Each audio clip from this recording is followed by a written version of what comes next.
Hi, everybody out there. Thanks for joining us tonight on Tuesday, July 2nd. It's been a slow week, but we'll try to think of some stuff to talk about. I am very, very happy to be joined by Gevin Reynolds, who is what my mother wanted me to be, a brilliant young lawyer in training who joins us from D.C., where he is on a summer gig between Yale Law School years. Gevin, good to have you, brother. Thanks, Stuart, Joe. Good to see you guys. And as we always say, the legendary Joe Trippi, whose legend only grows. Make sure you're listening to that Trippi show on the podcast. I do. I always learn something. So, guys, before we start, I think Sam prepared a little table setter for us. How about running that, Sam? Kind of set this all up. No one's above the law in the United States. That's a foundational principle that I've talked about, coming from Federalist 69, coming from the structure of the Constitution. I don't think the president is above the law. No person in this country, no matter how high or powerful, is above the law. I believe that no one is above the law under our system, and that includes the president. The president is fully bound by the law. No man is above the law. Does he have that power? No man is above the law, Senator. I agree. No one is above the law. Well, that was then, and this is now. Gavin, let's start with you, man. What, as a legal scholar, what's your take on this latest ruling? That's generous, Stuart. That's very generous. I've made it through 1 year of law school so far, and what I can say You're is ahead of going on, trust me. Well, thank you. Look, what I learned in my first year of law school was that it's exactly as the justices just said, which is that no one is above the law. And I think yesterday was a very dark day in our country, especially as we approach July 4th, which is when we celebrate our nation's independence from the British crown. Now we have the Supreme Court essentially declaring that the president of the United States can act as a king, can do whatever he or she wishes to do with absolutely no criminal liability. And what this certainly does, Stuart, is it raises the stakes significantly for the election, because we have no shortage of evidence of what Donald Trump intends to do in a second term. We know what he did in a first term. He is getting ready to carry out massive deportation campaigns. He's preparing to go after his political opponents. Again, he has not been shy about any of this. He's told us. We can also open up the 900-page Project 2025, and it reminds us of just a grave threat to our democracy that Donald Trump is. And yesterday's decision, I think, puts our nation in very grave danger. And I join in with Justice Sotomayor in having extreme fear for our democracy. And Stuart, Joe, I know you guys as well, and everyone on this call. So those are some of my initial thoughts. I think yesterday was a very dark day and does not bode well for the future of our country, no matter who wins this election. Yeah. Joe, what are you thinking? I agree. Immunity is what she said, Sotomayor, in her dissent, that they've granted him immunity on all fronts. We're already seeing the delay now of even the sentencing until September because of the ramifications of what the justices found. I think this will go down in history as it will be overturned eventually. It'll be up there with the Dred Scott decision in terms of it relegates this court into the trash heap of scum in terms of and political hackdom and being on the wrong side of history eventually. But that's going to take some time. But the first piece of making sure that time comes sooner is winning the election in November 2024. I mean, the stakes now have been raised significantly. The 2025 agenda that Trump and his crowd are fomenting with this decision, combined with this decision, is now carte blanche to destroy the federal government, to end regulations as we know it. I mean, in the other decisions that they've made, it raises the stakes to we have to win as Joe Biden has said, the next president is likely to have 2 Supreme Court justice appointments. This is clearly why we have to win that election, and we have to ensure that someone sane is appointing the next 2 justices of the Supreme Court. Even that won't change this decision. It'll just move the court at least in a place where it's a 5-4, or, where we might be able to win some things. But it may take a decade to undo the damage of this court and what they've just done in the last few days, just in this session. Yeah, you know what I don't understand, and maybe it's just transparently power and it's partisan, but I mean, in the Republican Party, on the conservative side, we were always against this idea of ruling from the bench, the idea that the judicial power would be the ones that would make the laws. And we also were afraid of too much power with the presidency. Mm-hmm. And this just seems to be a complete reversal of any kind of principles. But maybe they didn't ever believe in this. Maybe, I wrote a book called It Was All a Lie. Maybe it's the same. I just find the transformation of it, that now this is conservatism. It's absolutely just stunning to me. I mean, were you surprised at this, Gevin?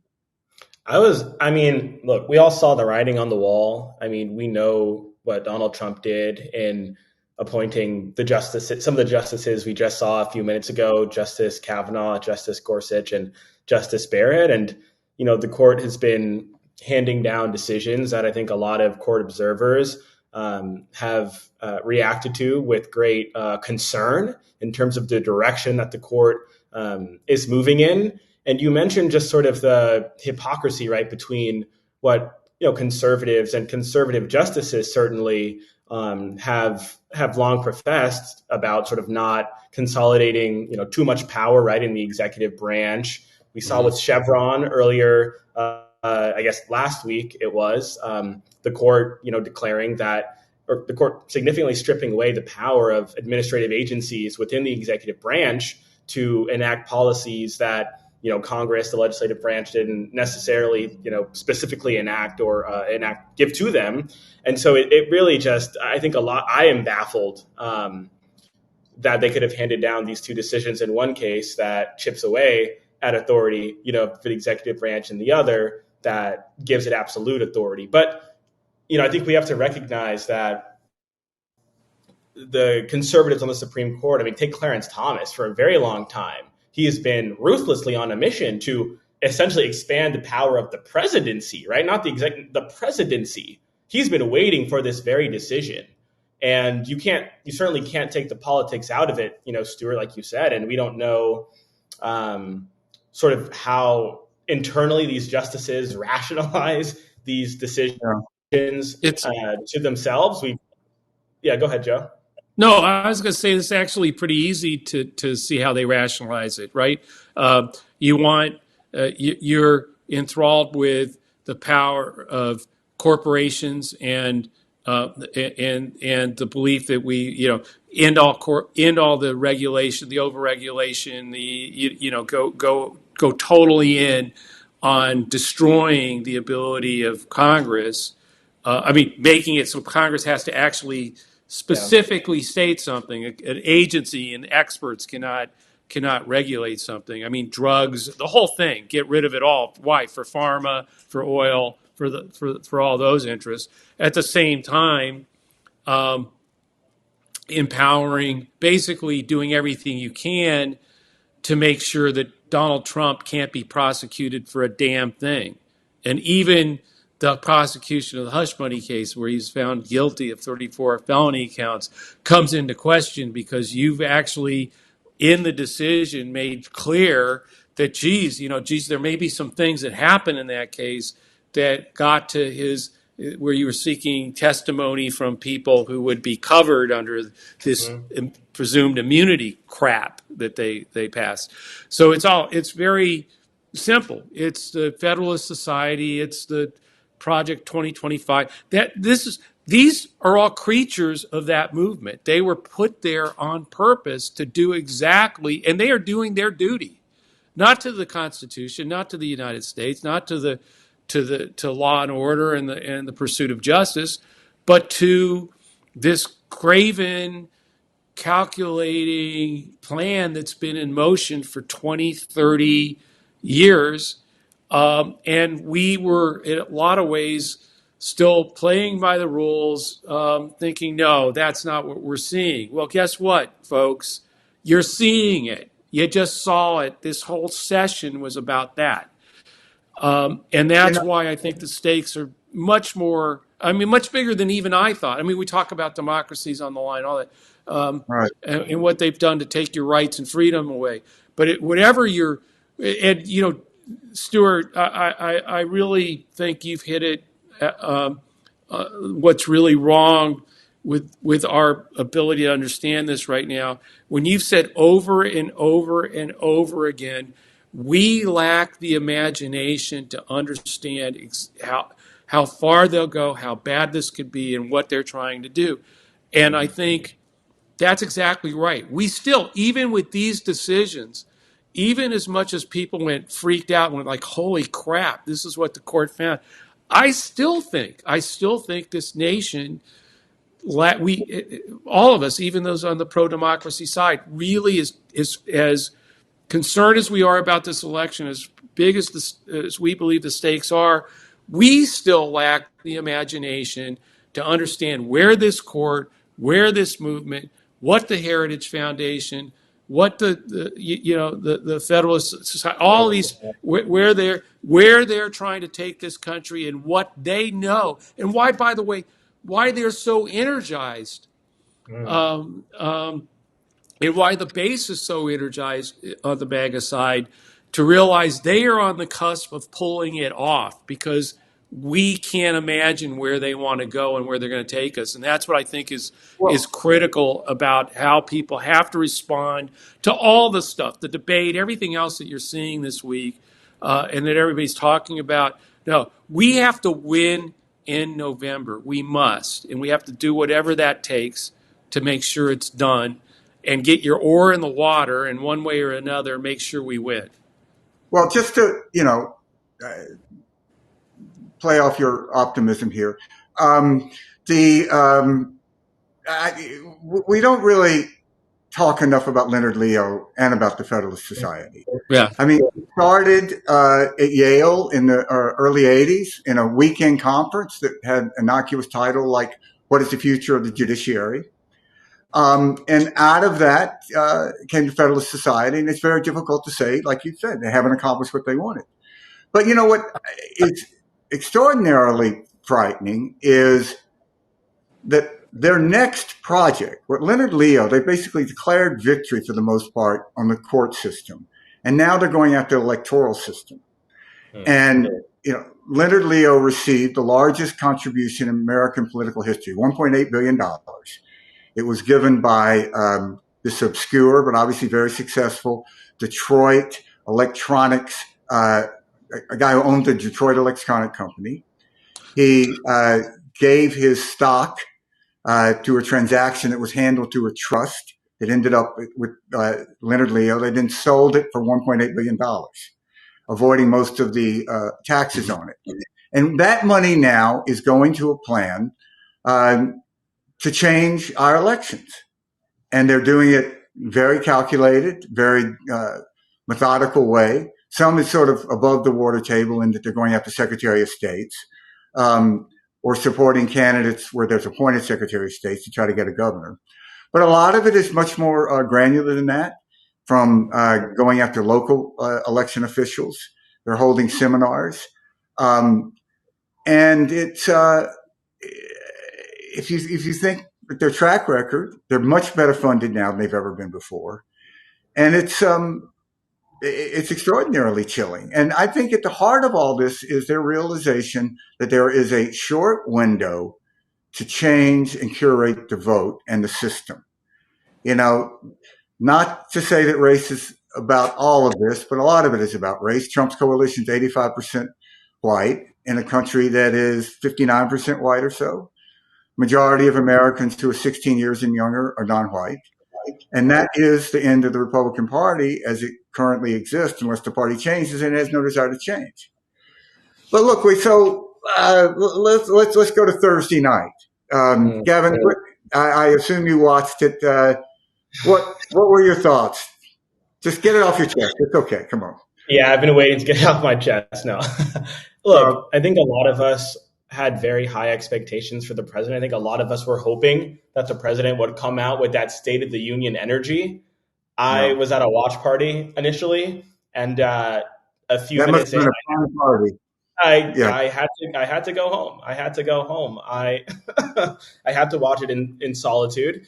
Look, I think the president had really one job, and that was to reassure the American people that he was ready, that he was up to the job. And I think universally the reaction has been that he did not deliver on that. However, I think with that being said, and I don't think it's helpful to gaslight, I think we owe it to each other to be able to call out what we all witnessed, which was a very poor debate performance. And I know the president wished that it had gone differently. But look, I think it's also important to remember that Donald Trump did not have a good debate performance either. Yeah. Amen, brother. No. Looking up there, he was acting like he was in control. Like he was acting like he was in control. He was acting like he was pulling punches. But I think the data that I saw. Yeah, go ahead, Joe. No, go ahead with that data you saw. Go ahead with that. Because I want to follow on with that data. I was going to say that independents did not react positively at all to the ways in which he attacked the president, the ways in which he had really no policies whatsoever. He did, in typical Trump fashion, conjure up this, doom and gloom sort of scenario. America's a third world nation. That is not true. The American people do not believe that to be so. Right. We know that. Sure, things are very difficult right now economically for a lot of people, but the solution was not to go up there and do what Donald Trump did. I think Donald Trump did an incredible disservice to himself if he has a goal of piecing together a coalition that he thinks he needs to win. He talks all about how he thinks black voters, black men are going to come out and vote for him. He goes up there and talks about black jobs. What is he talking about? Right. No black person watching that had any clue what he was talking about. What is a black job? And I think we've seen on social media, the reaction has been very clear to that. Yeah. And so, look, I think it's important to underscore that Donald Trump did not have a good debate performance. The president did not have a great performance either. I think it's important for us to rally around the president right now because he is our nominee. I was very heartened by the speech that he gave in North Carolina the next day. He came out guns blazing. He was incredibly strong. He articulated, his vision for next term, which I think is imperative for him to do because we've spent a lot of time talking about this debate performance. But the fact remains that the president has an incredible challenge ahead of him to go out there, to go to Milwaukee, to go to Atlanta, to go to Philadelphia, to go to Detroit, to go to these cities where black voters are waiting for the president to put forth not just the Stop Trump vision, but the vision that will get folks off the couch to vote in November. And so I think the president still has that challenge. He still has to deliver on that. So I was very excited to see him go out there, travel to North Carolina the next day after getting barely any sleep the night before and deliver in the way in which he delivered. And so moving forward, we got to get behind the president. We got to be united front. I'm not liking what I'm seeing on social media in terms of, what the donor class is trying to potentially effectuate right now. I think it's important for us to be united as a party because on the other side, the Republicans are united behind their 34-time convicted felon, and they're ready to come out for him no matter what. Yeah, I was going to say on top of that, I was, interestingly enough, asked to view the debate through a massive nationwide dial tests. So I was like, I'm talking hundreds and hundreds and hundreds and hundreds of people, Democrats, Republicans, Independents, undecideds going across the screen, dialing down on everything they hated, dialing up on anything that they thought was great. And the most fascinating thing, I would just rattle it off. Democrats, because I was really watching these lines, Democrats kept around 70 to 75 on the scale, the line going across every time Biden came on, excuse me. Mm-hmm. And as soon as, and it didn't matter. He could be flubbing it. He could be being great, having a good, solid answer with lots of facts. Didn't matter. He stayed between 70 and 75. As soon as Trump came on the screen and started talking, the Democrats dived down to 5, 6, 7, 8%. It was just crashed. What was fascinating to me was Trump came on with Republicans, and they flatlined about 60 to 63, not the 70 to 75 that Biden was doing. And what was even more fascinating is every time Biden came on, they dropped, but they dropped to 40 or 35, not to that zero kind of thing that was happening with Trump, with Democrats. And then even more fascinating with independents and undecideds, they flatlined around 50 all the way through both of them, no matter what. It was just this line that just went nothing changed. Biden said, we finally beat Medicare, Medicaid, whatever. It didn't. They still stay there. 3 or 4 times they dropped to near zero.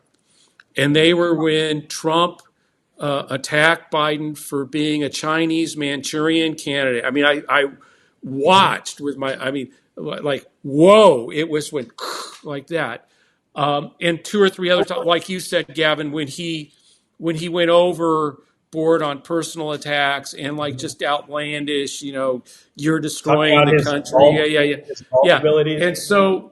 And so watching it, I'm having the same experience you guys were having. And I think everybody, I'm watching it going, oh my gosh, Biden is having a horrible freaking night. I mean, this is awful. But as I'm really, sucking in this data, I'm saying, but crap, he's doing 10 points better with Democrats' response than Trump's doing with Republicans. And he's doing better with Republicans than Trump is doing with Democrats.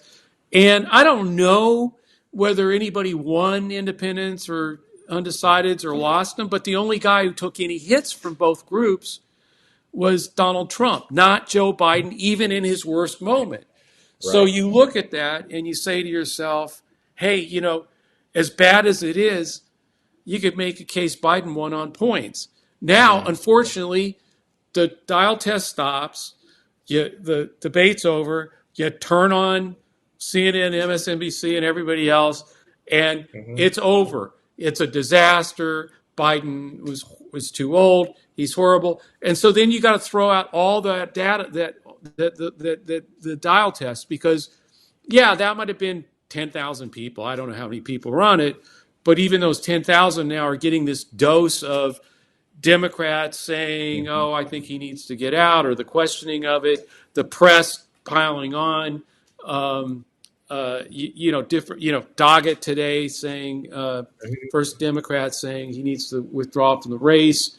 And so it's it just shows you, though, the difference between the two parties, where you just said this, where the guy convicted of 34 counts, no one says get out. No man. He literally could shoot somebody. Inquirer. Yeah. No, but I'm talking about Republicans, not sure, nobody. Yes. Yeah, or they're purged if they do, and they were purged so long ago it doesn't matter. Right. It doesn't matter. Right. Versus the whole thing. If we moved away from a king on purpose, right? Mm-hmm. And here the Supreme Court is saying, no, you have a king. King's all right. He can do whatever he wants. And here's Joe Biden, probably technically on points, won that debate as bad as it was, and I'll probably get yelled at, oh, you're crazy, you're out of your mind. No, I know what I saw, okay? This is my opinion. I was looking at thousands and thousands of people, actually real people actually inputting stuff, looking at the data. But it doesn't matter because now all the stuff I that don't. we're seeing and how we come out of it, I don't know. I mean, in the end, my own view is never underestimate the Democratic Party's ability to go off the rails. I'm talking about where they No. decide. It's like a slow kind of spiral down the drain where another voice adds to another voice and adds to another. Unlike their side, where it doesn't matter what the hell he did, they would be all, he's great, he's wonderful. We all pay homage to the king. That doesn't, which I think is actually healthy. This is how democracy should look, right? Where you can actually say, wait, our guy, he's the president of the United States. Yeah. Is he really up to this? You can actually say that out loud, and no one's going to chase you. You don't have to leave the country for saying it. You can actually say it out loud. But now, how do we bring that together so that we defeat the king and all the people that pledge fealty to him in the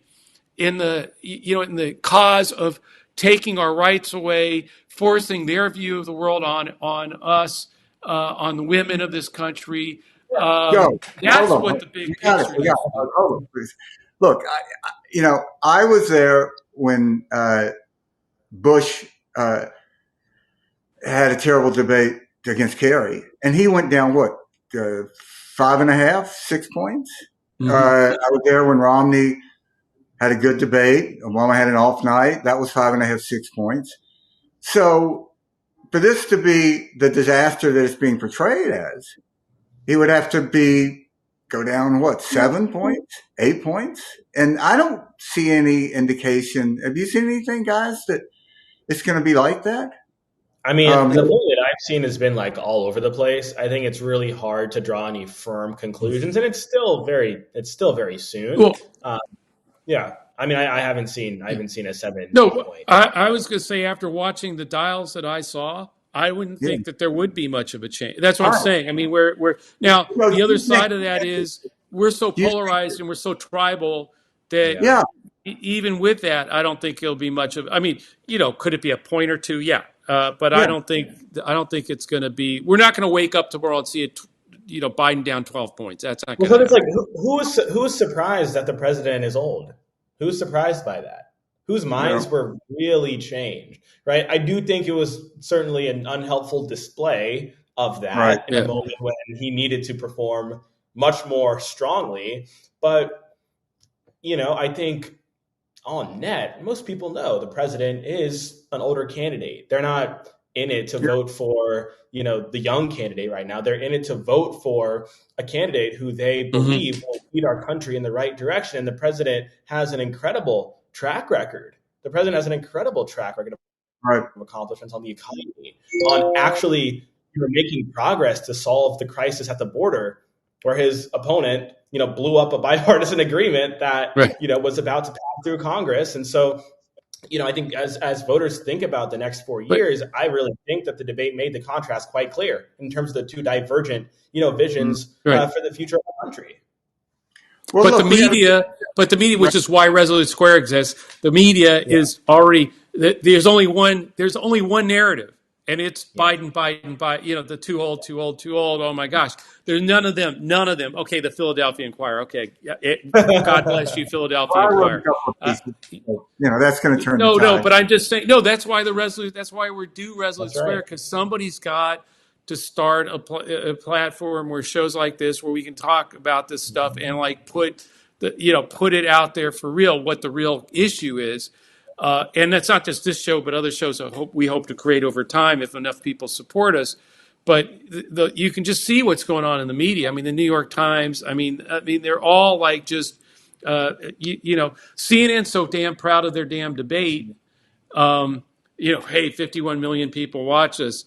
But what they keep pushing on is the Biden narrative, nothing else. I mean, every minute.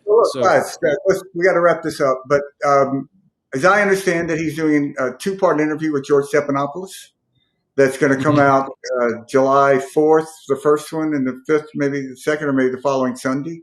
I thought he was doing it Friday, but maybe I'm Friday? wrong about Okay. that. Yeah, I thought so. I thought it was really fascinating when former Mayor Landry was on CNN talking to Anderson Cooper, and he was being badgered about this. And he finally just said, Anderson, you interviewed him for an hour a few months ago. How was he? You taught him more than, I have. And it was great.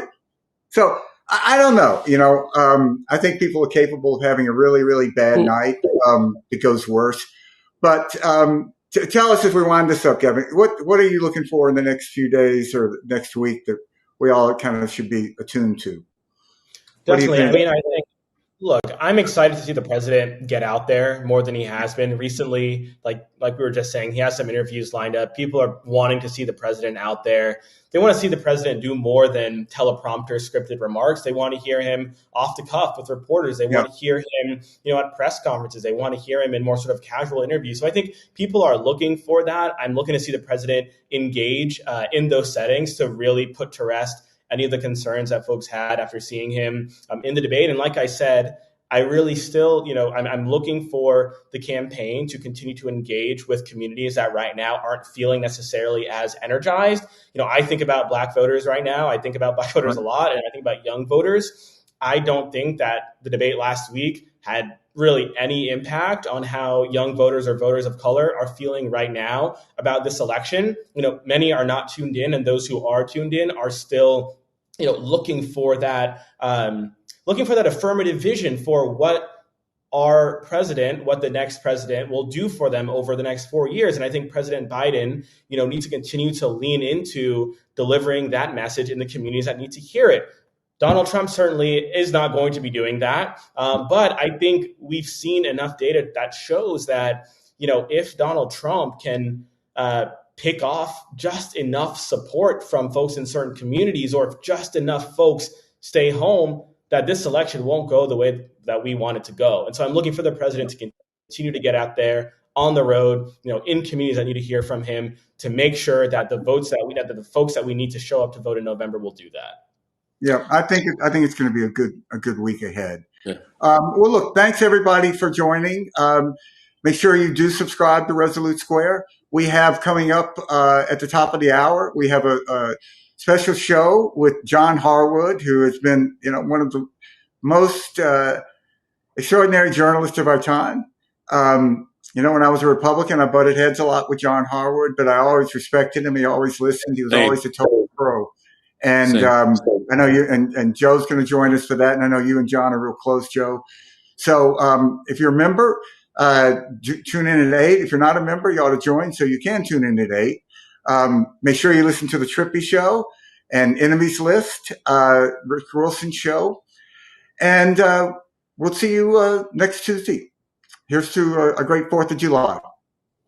Thanks, Gevin, for being with us. Of course. Thanks, Gevin. Take care.